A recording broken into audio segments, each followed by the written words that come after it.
Fala pessoal, sejam muito bem-vindos ao Outspoken Market. Meu nome é Leandro Guerra. Mais uma aula aqui dentro da playlist de séries temporais. Até aqui vocês já aprenderam os principais elementos de análise de séries temporais. Obviamente a gente ainda está na parte introdutória, que é já maravilhosa. A gente avançou no passo a passo para que você tenha total autonomia de desenvolver o seu próprio sistema de trading baseado em cointegração. E uma pergunta muito válida e recorrente é: Leandro, a ordem dos ativos que eu coloco na cointegração faz diferença? Aí é que tá. Apesar da resposta ser óbvia, e ela é sim, não adianta simplesmente você aceitar aqui o que eu falo, é sim. Lembra que eu sempre comento com vocês, qual que é o meu objetivo? Fazer com que vocês sejam independentes, autônomos e capazes de pensar, porque vocês entendem quais são os princípios por detrás das coisas. A gente sabe que uma regressão linear é o que vai dar origem, eventualmente, obedecida às condições, aos pares que estarão ou não cointegrados. Então vamos fazer aqui um exercício para você entender o porquê a ordem dos ativos importa. Eu vou colocar aqui uma simulação de um ativo 1 e de um ativo 2, onde esse ativo 1 é o meu X, um ativo 2 aqui eventualmente é o meu Y, e eu vou rodar aqui 20 simulações desses cidadãos aqui. Vou pegar realmente, aleatoriamente aqui no caso, usando a função aleatório, e se o Excel faz aleatório na outra conversa, gerar uma série de dados para esses dois ativos. O que eu vou fazer daí? Eu vou inverter a situação, onde eu terei x e y novamente, só que eu terei como x o ativo 2 e como y o ativo 1. E aqui, eventualmente, a gente coloca que esse cara é igual a esse cara aqui. Esse outro, vamos até colocar maior aqui para que todo mundo possa ver muito bem. Esse cidadão, obviamente, ele vai ser igual ao ativo 1 e nós temos a repetição aqui da história. Então, o que nós temos? Não vou entrar para verificar se esses ativos são cointegrados, até porque esses não são ativos verdadeiros. O ponto que eu estou querendo que você entenda nesse vídeo é a estrutura de como é formada a regressão e eventualmente como isso vai impactar a cointegração e o porquê que a ordem faz a diferença. Então, se eu simplesmente plotar aqui um gráfico de dispersão para esse primeiro, conjunto aqui de ativos, Então, vou colocar esse gráfico para cá.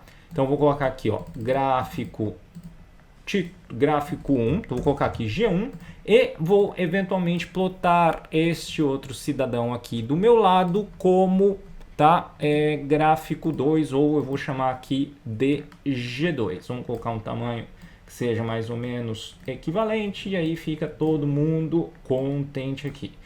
Vamos renomear esse cidadão aqui. O que nós temos? Vamos adicionar aqui uma linha de regressão. Botão direito, linha de tendência, onde nós temos eventualmente a exibição da equação no gráfico e vou colocar também a exibição do R quadrado. Vou fazer o mesmo no segundo gráfico, linha de tendência, exibição da equação e exibir o valor do R quadrado. Agora, pessoal, vamos encontrar alguma coisa aqui que seja um pouquinho mais inclinada, um pouquinho difícil. Aqui, esse daqui tá ótimo, só para ficar legal para a gente poder provar o ponto. O que eu vou fazer também é o seguinte, agora que eu já criei uma série, eu vou travar aqui, para ele não ficar mudando o aleatório toda vez. O que é a primeira coisa que vocês precisam entender? Observe já, batendo o olho, você já viu que a história toda já mudou.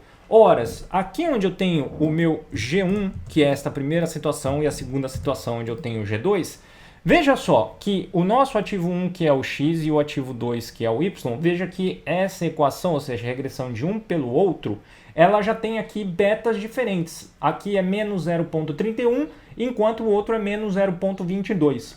E, naturalmente, também a gente tem um beta 0 né, ou o coeficiente ali que toca o eixo x quando o valor do x é 0, toca o eixo y, perdão, quando o valor do x é 0, 0,7 e aqui 0,73. Ah, Leandro, mas é meio parecido. Então, cara, não é. Sabe por quê? Nós vamos fazer aqui o seguinte, vamos colocar aqui, ó, resíduo 1, tá, que é a base da história da integração, e resíduo 2. Quem que é o resíduo 1? Ora, ele é o meu ativo 2 menos, certo? O nosso primeiro número ali, 0,3161 vezes o nosso x mais 0,7023. Essa equação aqui, pessoal, estou pegando do gráfico G1 aqui, ó. Calculo esse cara, eu tenho exatamente os resíduos deste primeiro. Vamos fazer o resíduo de G2. Agora, tá? Quem que é? Eu tenho o nosso y, que ele inverteu, é o ativo 1, menos... Tá? A nossa equação ali de baixo, menos 0,2294 vezes o nosso x, mais 0,7317, que é o nosso outro cidadão. E aqui, apesar de já ser um pouco óbvio, batendo o olho no gráfico, vamos colocar aqui, ó, no mesmo gráfico, o resíduo 1 e o resíduo 2. E aí você já nota, tá, a diferença. E aí, a grande questão é, mas, Leandro, tá, eu entendi, é diferente. A razão pela qual é diferente, eu invertendo a ordem, naturalmente eu vou inverter os betas, porque lembra como o beta é calculado? Lá no vídeo que tem no YouTube do aulão sobre regressão linear, lembra que o beta ele é calculado como um somatório da média do x, né, multiplicado pelo valor de y menos a média dos y, dividido por um outro somatório ainda da dispersão, né, da diferença do x elevado ao quadrado, certo? Esse vai ser o nosso beta ótimo. É isso que ele faz aqui quando ele encontra essa conta. Eventualmente isso vai levar a um resíduo diferente. E o ponto é esse, pessoal. Eventualmente, a combinação ativo 1 e ativo 2 pode estar cointegrado. Se eu inverter os pares, naturalmente eu mudo o peso, então eu vou mudar a proporção dos ativos que eu estou trabalhando e pode ser que perca a cointegração. Aí é que tá, quando a gente pensa, tá? Se você for parar para pensar, o primeiro que você pode bater o olho aqui e falar, Leandro, os pesos são diferentes, né? Os betas são diferentes, mas o R quadrado aqui ele foi igual, não é à toa. Porque, obviamente, eu tenho uma mesma relação e o R quadrado, lembra, ele vai medir, ele é o seu coeficiente de determinação e ele explica ali, e ele é um número que te ajuda a entender o quanto a regressão consegue explicar a variabilidade que você tem ali. Então, ok, esse R quadrado ser igual, para nossa, né, cointegração ele não serve muito. Quais são as outras características que você tem? A correlação ela não muda, tá? Porque eventualmente ela é igual. A covariância também entre x e y, eventualmente ela é igual.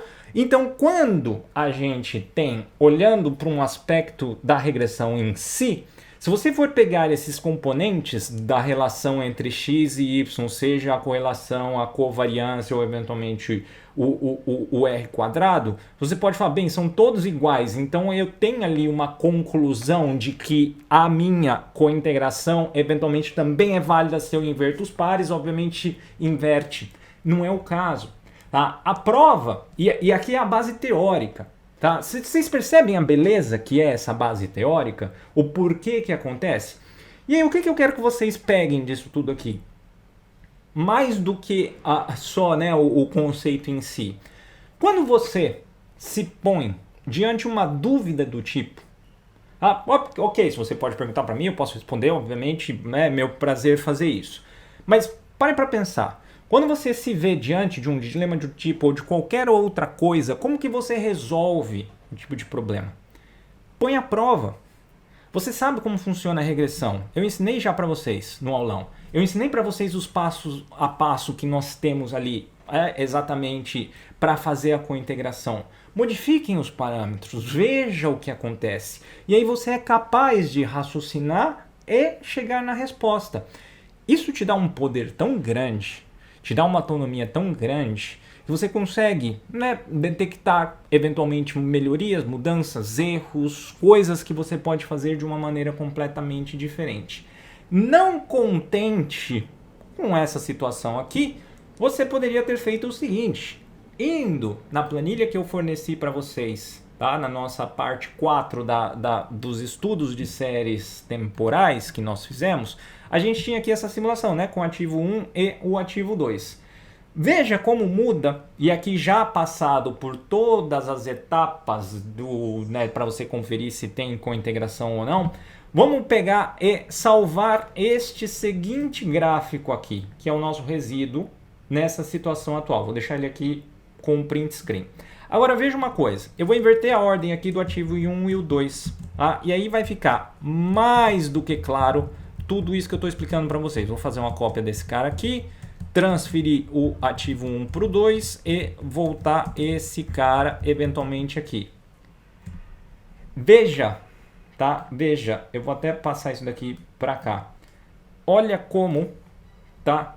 Não é simplesmente lá na ponta final, não é simplesmente uma inversão dos resultados.